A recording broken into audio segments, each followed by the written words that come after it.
This young man from Zamboanga del Norte, son of a lawyer and a school teacher, would grow up to become a legal luminary and reach the pinnacle of his career in the judiciary without great difficulty.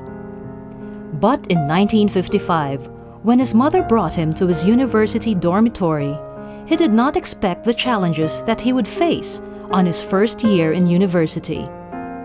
It was really shocking for me and very difficult. My classmates were talking about Hemingway and The Old Man and the Sea. I didn't know who Hemingway was, and much less The Old Man and the Sea. So I had lots of catching up to do.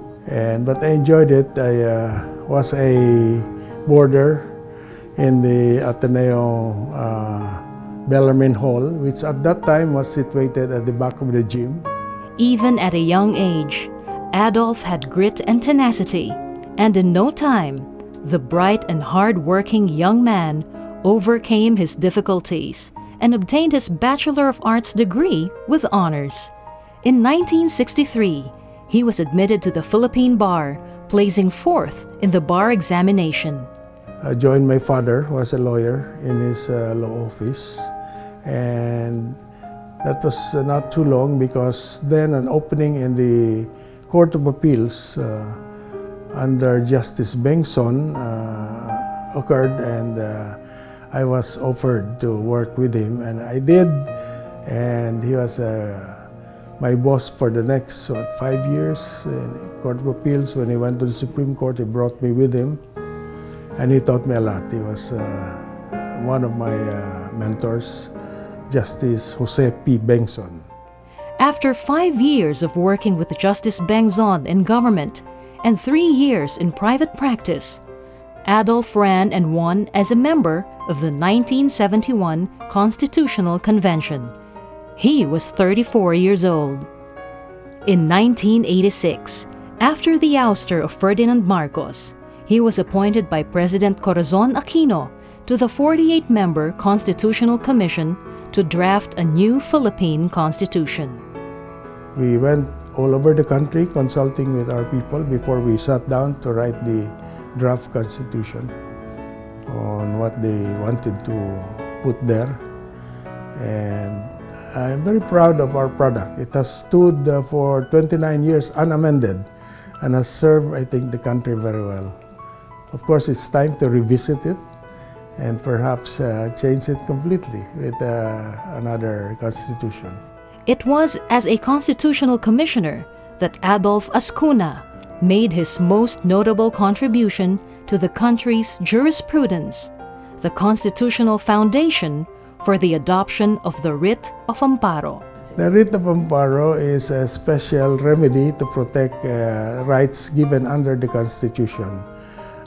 In addition to habeas corpus, of course, which is an ancient remedy to protect right to physical liberty. There are other rights that need protection as well, and the idea is that the remedy for protecting these rights should also be recognized and placed in the Constitution so that it cannot be done away with by Congress or a majority that would like to oppress the minority.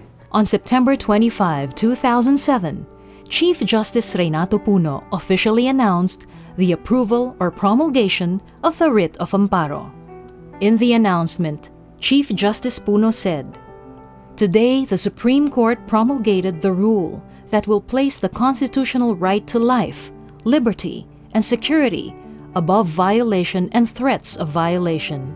This rule will provide the victims of extra-legal killings and enforced disappearances the protection they need and the promise of vindication for their rights." Adolfo Azcuna's legal brilliance did not escape President Corazon Aquino, who appointed him Presidential Legal Counsel. In that post and several others, which he held concurrently, Azcuna demonstrated a kind of public service that was exceptional for its excellence, loyalty, and uprightness. He also showed an aversion to the trappings of power. Adolfo Azcuna remained faithful to this quality of public service as he assumed the highest post in his career and performed his duties as a Supreme Court Justice from 2002 to 2009. Despite the demands of public service, Adolf continues to be devoted to his family. He's really a family man, no? Really a family man. And he spends a lot of time with his kids doing just about anything. No?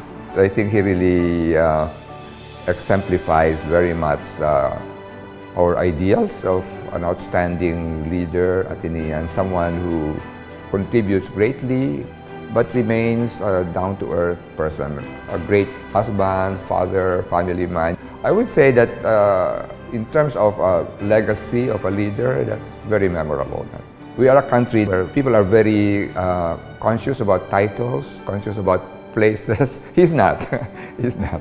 And I would consider that a great contribution to our culture. Up to now, he still stays in our humble, small subdivision where everybody loves him. No? When Jesus says that he who is the greatest among you must be the servant of all, I think he exemplifies that, that he has done great things, he's very highly regarded, but he remains simply one of us. I guess I learned it from my parents. My father was a long-time public official, but he lived a simple life. He died a poor person. My mother, again, was also a teacher and lived a simple life as a teacher. His parents, his mentors, these are the sources of the values that he carries with him and lives by until today. I think it was in the third year of AB that I realized what life was all about. I was lying down on the grass and looking up at the sky, and just dawned to me, things just fell into place. And I sort of knew what the world, God, the universe, my life, my purpose was. And I thank the Ateneo for that.